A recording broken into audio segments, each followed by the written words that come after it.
نئی والدہ کی خالہ زاد بہن نے اپنی بیٹی کی شادی پر ہم سب کو شرکت کی دعوت دی۔ انہی دنوں میرے والد صاحب کا انتقال ہوا۔ کسی اچانک صدمے کی وجہ سے والدہ حالت میں لہٰذا شادی میں جانے کے لیے راضی نہیں ہوئی، لیکن خالہ نے انہیں سمجھایا تو انہیں رضامند ہونا پڑا۔ ابو کے انتقال کے بعد ہم لوگ گاؤں میں نانا کے گھر شفٹ ہو گئے تھے جو حیدرآباد میں تھا۔ خالہ سندھ کے اندرونی شہر تھاروشاہ میں رہتی تھی۔ ابو کے انتقال کے بعد یہ پہلی خوشی تھی جسے ہم بہنیں بڑے جوش و خروش سے منا رہی تھی۔ شادی میں شرکت کے لیے خصوصی جوڑے بنوائے۔ گرمیوں کے دن تھے۔ خالہ کے گھر پہنچے تو گلے خشک ہو رہے تھے۔ خالہ کی 7 بیٹیاں تھیں، ان میں سے 2 بیٹیاں انہوں نے اپنے ایک سسرالی رشتہ دار کو گود دے رکھی تھی۔ سب بیٹیاں جوان تھیں۔ انہوں نے ہماری نہایت خلوص سے محبت سے مہمانداری کی۔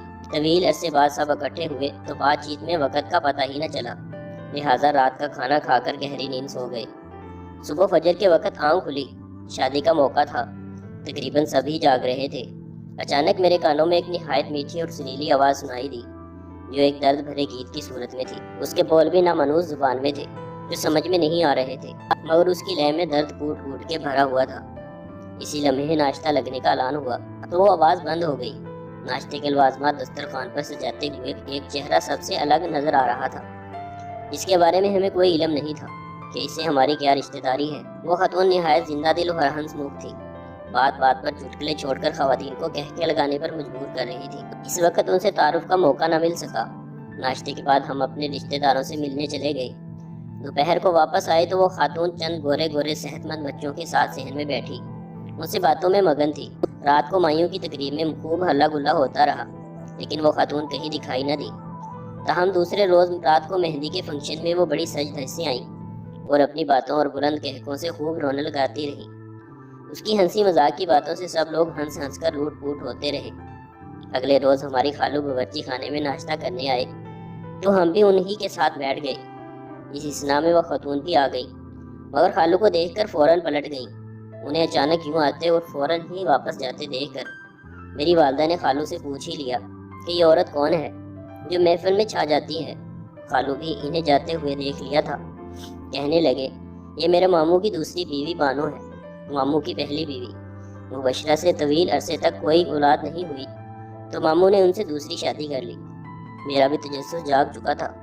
میں نے پوچھا، خالو یہ خاتون تو بڑی ہنس مکھ اور چنچل لگتی ہے، ہمارے خاندان کی بھی نہیں لگتی۔ خالو نے ایک لمبی سانس بھری، پھر کہنے لگے، ان کی زندگی بھی ایک انوکھی کہانی ہے۔ بانو نامی اس بنگالی خاتون کا تعلق بنگلہ دیش سے ہے۔ جب یہ 8 برس کی تھی تو اغوا کاروں کے ایک منظم گروپ نے انہیں اسکول جاتے ہوئے اغوا کر لیا اور پانی کے جہاز کے ذریعے کراچی لا کر انہیں ایک شخص کے ہاتھوں بیچ دیا۔ کچھ عرصے بعد اس شخص نے بھی اسی اور شخص کے ہاتھ فروخت کر دیا۔ اس طرح ہوتے ہوتے وہ ہمارے شہر نوشہر فیروز پہنچ گئی۔ میری ممانی مبشرہ کی کوئی اولاد نہیں تھی۔ جو شخص اس لڑکی کو خرید کر لایا تھا وہ ممانی مبشرہ کے دور کا رشتہ دار تھا۔ وہ جب ان کے گھر جاتی تو یہ بچی تندہی سے کام کرتی نظر آتی، اگرچہ بڑی ہو گئی تھی مگر اپنی عمر سے کم نظر آتی تھی۔ اسے اس طرح تندہی سے کام کرتے دیکھ کر ممانی کو ایک خیال سوچا۔ ان دنوں ماموں ایک مہلک بیماری میں مبتلا تھے۔ ممانی مبشرہ ان کی تیمارداری کرنے سے کتراتی تھی۔ ڈاکٹروں نے بھی ماموں کی بیماری کو لاعلاج قرار دیتے ہوئے کہہ دیا تھا کہ جب تک زندگی ہے ان کا خیال رکھیں گے تو کچھ عرصے اور جی لیں گے۔ ممانی نے سوچا کہ کیوں نہ اس لڑکی کو خدمت گار کے طور پر اپنے خاوند کی تیمارداری کے لیے رکھ لیا جائے۔ انہوں نے یہ بات اپنے اس رشتہ دار سے کہی تو اس نے کہا، لڑکی جوان ہے، وہ کس طرح ایک بیمار مرد کے نہلانے دھلانے اور اس طرح کے دوسرے کام کر سکتی ہے؟ جس کا شاطر دماغ ممانی یہ حل نکالا کہ اس لاوارث لڑکی سے میاں کا نکاح پڑھوا دیا جائے، لڑکی کو عارضی ٹھکانہ مل جائے گا اور انہیں اچھی خاتمہ بھی۔ یہ خیال آتے ہی انہوں نے کسی سے مشورہ لیے بغیر عمل کر ڈالا۔